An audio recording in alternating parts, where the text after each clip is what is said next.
तो एलएनजी 30 से 40% CO2 को रिडक्शन में सहायक होता है, प्लस इसके साथ साथ ये उससे किफ़ायती भी होता है कि 10 से 15%। International brands and smartwatches collection with great offers at Minute to Style. Let's go on time with the stylish designer collection. Minute to Style near Martindale Bridge, Station Road and Anasagar Circular Link Road, Ajmer. ये आज जो है ये LNG dispensing का है। जो LNG है ये डीजल का, जो बड़ी गाड़ियों में जो डीजल यूज़ होता है उसके सब्स्टिट्यूट के रूप में विश्व भर में काफ़ी इस प्रूवन एक फ्यूल है। जहाँ पे जैसे आप डीज़ल की जो मेन डिसएडवांटेज हम कह सकते हैं आज के युग में, वो है कि पर्यावरण में उसका CO2 एमिशन काफ़ी ज़्यादा रहता है। तो एलएनजी 30 से 40% CO2 को रिडक्शन में सहायक होता है, प्लस इसके साथ साथ ये उससे किफ़ायती भी होता है कि 10 से 15% जैसे प्राइस उसका कम होता है एज़ कम्पेयर टू डीज़ल। तो ये दोनों एडवांटेज हमें मिलते हैं कि हम एक तरफ पर्यावरण की जो सुरक्षा है वो भी कर सकते हैं, प्लस साथ साथ हमारे जो कंज्यूमर्स हैं उनको हम एक ऐसा ईंधन उपलब्ध करा सकते हैं जो किफ़ायती भी है डीजल के कंपैरिजन में। डीजल से कंपैरिजन में कितना क्या कॉस्ट का डिफरेंस रहेगा?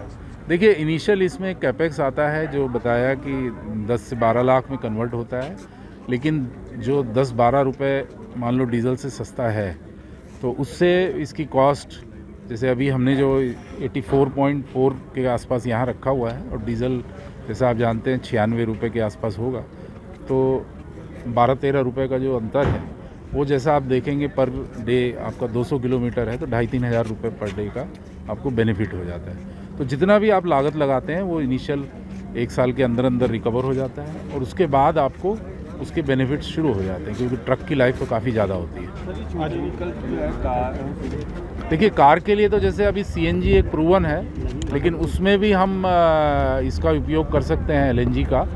बट इसका मेजर बेनिफिट है कि जो लॉन्ग डिस्टेंस या जो बसेस हैं हमारी, जो कि इलेक्ट्रिक, स्पेशली जो लॉन्ग डिस्टेंस बस चलती हैं, इंटरस्टेट बस चलती हैं, उसमें इलेक्ट्रिक और जो CNG है दोनों का थोड़ा एक लिमिटेशन रहता है कि उनकी जो दूरी है, जो एक फिल में जो जिसको बोलते हैं एक बार भरने के बाद कितनी गाड़ी चलती है, तो वो एक लिमिटेशन आती है। जो लिमिटेशन ये एलएनजी फ्यूल दूर करता है कि वो बड़े बड़े ट्रक भी जो है 1000 किलोमीटर तक एक बार भरने के बाद चल जाते हैं, जो कि नॉर्मल अगर हम CNG भरें तो 200 से 300 किलोमीटर से ज़्यादा नहीं भर पाते। अजमेर में और इसके अलावा कहीं?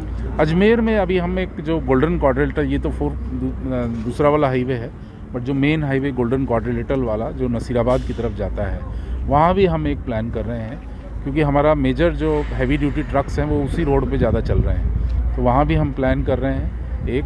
और इसके अलावा हम रेवाड़ी में एक प्लान कर रहे हैं जो गोल्डन क्वाड्रिलेटरल के जो पार्ट्स हैं, और एक हम ग्रेटर नोएडा में ईस्टर्न पेरिफेरल वहाँ प्लान कर रहे हैं। और इसके आगे उदयपुर तक हमने अभी EOI निकाला हुआ है, जहाँ कोई भी हमें स्ट्रेच मिलता है तो वहाँ हम प्लान करेंगे।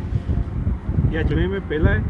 ये अजमेर का ही नहीं, नॉर्थ इंडिया का पहला एलएनजी डिस्पेंसिंग यूनिट है, क्योंकि अभी तक क्या होता है कि जो पोर्ट के जो एरिया होते हैं जहाँ एलएनजी इंपोर्ट होती है वहाँ तो लोग लगा चुके हैं, बट नॉर्थ इंडिया में, क्योंकि वहाँ से लेके हमको नॉर्थ इंडिया तक एलएनजी लेके आनी होती है, तो वहाँ ये पहला है। तो अजमेर का ही नहीं, ये राजस्थान का ही नहीं, बल्कि नॉर्थ इंडिया का पहला एलएनजी स्टेशन। सिक्योरिटी पर्पज से कुछ इसमें वही होता है हिदायत कि जो गैस में हमें सुरक्षा रखनी है, क्योंकि गैस अत्यंत ज्वलनशील होती है, तो वो जो सुरक्षा गैस के लिए होती है, CNG के लिए होती है, वही एलएनजी के लिए होती है। प्लस एक और स्पेसिफिक जो भरते टाइम थोड़ी सावधानी रखनी पड़ती है, क्योंकि ये माइनस में रहता है टेम्परेचर, सब ज़ीरो रहता है, -140-150 डिग्री सेंटीग्रेड रहता है, तो उसमें थोड़ी हिदायत भरने के टाइम रखनी होती है कि safety protective equipment, face shield, gloves वगैरह वो सब लगा के भरते टाइम थोड़ी सुरक्षा रखनी होती है।